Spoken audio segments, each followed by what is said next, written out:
السلام عليكم. اليوم ان شاء الله غادي نحضر معكم شباكيه بطريقه زوينه بالثيرموميكس. الثيرموميكس كيسهل علينا الخدمه الاوليه اللي فيها الخدمه، وكتجي هاد الشباكيه مجعبه كيف ما كتشوفوا، والمقادير ديالها مضبوطه، والمقادير ديالها خديتهم من عند الاخت مطبخ ديما. يعني جربت هذاك العام وما سجلتهاش، وهذا العام عاوتاني جربتها لان عجبتني بزاف وسجلتها، وكنتمنى تعجبكم وبصحه وراحه. بالنسبه للمقادير، وهاد المقادير مضبوطه. عندي كاس ديال الجلجلان اللي صهدته وما حمرتوش مزيان، يعني حتى ولا محروق باش ما يعطينيش مذاق الحريق، مطحون مزيان فيتاس 10. عندي كاس مع مرشه ديال الزبده حيوانيه مذوبه. عندي كاس مخلط بين زيت الزيتون وزيت المائده. عندي كاس مع مرشه ديال الماء الزهر. هنايا عندي واحد الكاس، نص كاس عفوا، ديال اللوز اللي سلقته وحمرته بشويه ديال الزيت، يعني غير دهنته بشويه ديال الزيت وحمرته في اير فراير وطحنته حتى هو فيتاس 10. عندي هنايا كاس ونص ديال الماء، نص كاس دفيته ودرت فيه زعفران الحر باش يطلق ليا تما بلا ما ندير طامه ديال الزعفران العادي. هنا عندي معلقه عامره ديال النافع مطحون مزيان فيتاس 10 ومغربل في غربل رقيق. عندي معلقه كبيره ديال القرفه اللي طحنتها حتى هي فيتاس 10 وغربلتها في غربل رقيق، يعني ضروري انه المقادير تغربل في غربل رقيق. ومعلقه صغيره ديال الخميره ديال الحلوه.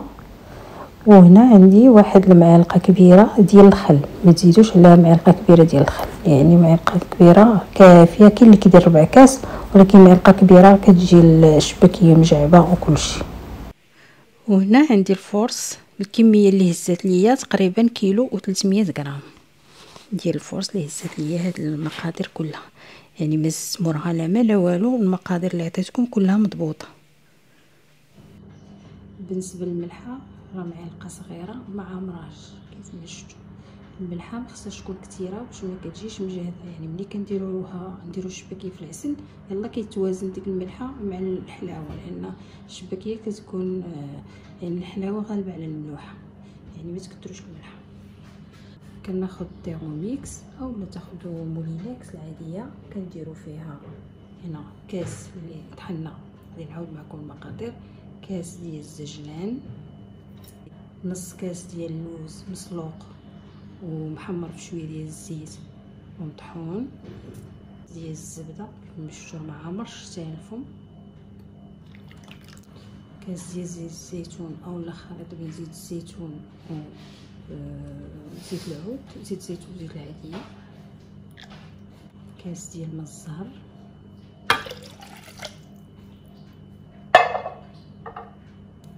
كاس ونص ديال الماء هاد الكاس الاول،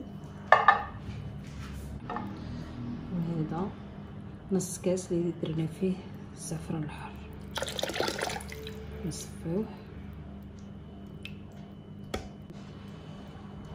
هنايا النافع، هذه القرفه،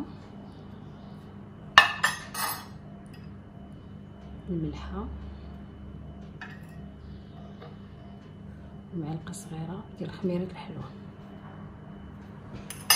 غنزيد واحد المعلقه ديال الفورس هنايا باش يتطحن لي، ولا 2 معالق دي معلقه ديال الخل، معلقه كبيره ديال الخل صافي. وغنطحن كلشي في سرعه 10.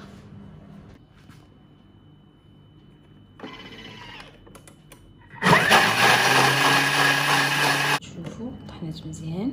غادي نبدا نزيد شويه ديال الدقيق وغنطحن، يعني غنبدا نخليها جاريه حتى غتبقى جاريه، عاد من بعد نخويها في القصريه باش نتحكم في الكميه ديال الدقيق.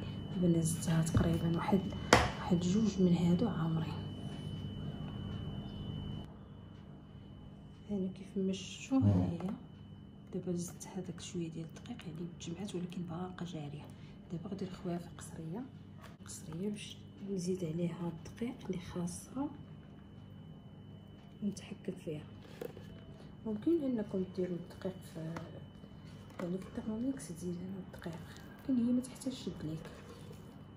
يعني غنخويها هنا وغادي نتحكم فيها ونزيد لها الدقيق كما بغيت. باقا جاريه كبيتها كامله، غنبدا نزيد عليها دابا الطحين شويه بشويه.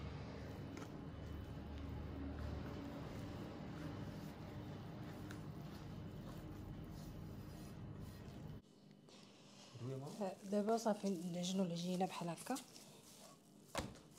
ونرشوا الدقيق. غادي نمشي بنفس الطريقه، كنزيد الدقيق من الوسط ما كنديروش من التحت، يعني كيف ما شفتوا كنديروا الوسط وكنبقى ندخل فيه بشويه بشويه. صافي انا اختاريت انني نخلط بهذه الطريقه لان كتجيني ان العجينه كثيره وما غتحركش ليا في بزاف في الترموميكس. من الاحسن نخلطها في الاول بهكا ومن بعد غادي نردها للترموميكس وغادي نديرها في باتخا تقريبا واحد 2 دقائق ولا 3 على حسب غتشوفوا نتوما غيبان لكم.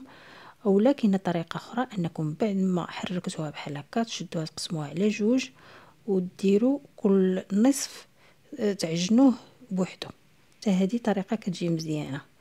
صافي هذه غادي نبقى على هذه الطريقه حتى الاخير.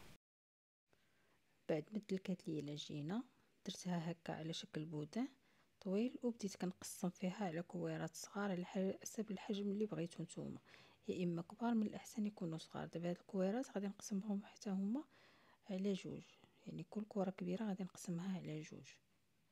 غادي نكورهم كويرات مقادين، من بعد كنديرهم على شكل بيضاوي بحال هكا على شكل طولي وكنحطهم كل وحده كنديرها بحال هكا وكنخليهم يرتاحوا.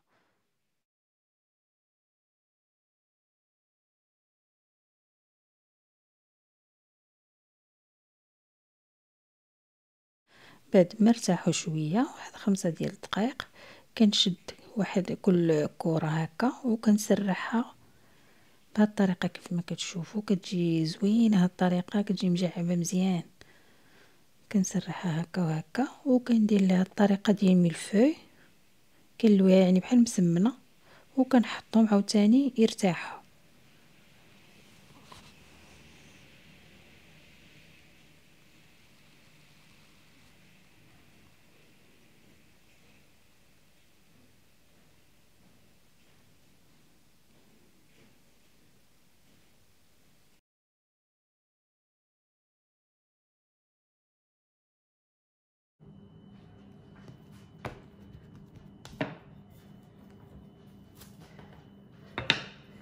غادي ندير لها بحال هكا باش غندوزها في الماكينه ديال الشباكيه.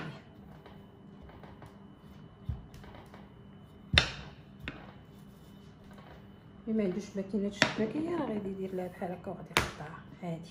المهم انا بالنسبه لي خصني نديرها في الماكينه الشباكيه، ما خصنيش نعرضها، خصني نخليها طويله. غادي ندوزها في الاول في الرقم 8 باش كتسرح ليا شويه وكتقاد، لان هنا كتكون باقا غليظه كيف ما شفتوا. هي باقا غليظه، المهم سرحها بحال التسريحه الاولى. ومن بعد غادي ندير الرقم 4. راه كل ماكينه وكتختلف، المهم بالنسبه لي انايا الرقم 4، وكاين اللي كتكون الرقم 3.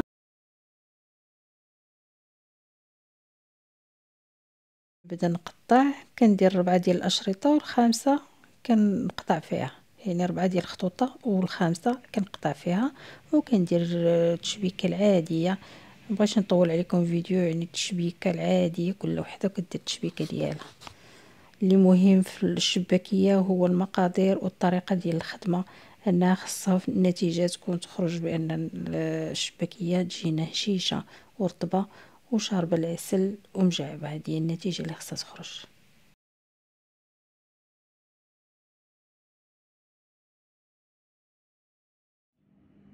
وهنا هذه النتيجه بعد ما قليتها وطفيتها في العسل، كتجي زوينه ومجعبه كيف ما شفتوا. راه وريتكم التجعيبه ديالها وكتجي هشيشه رطبه بزاف. كنتمنى تعجبكم وبالصحه والراحه.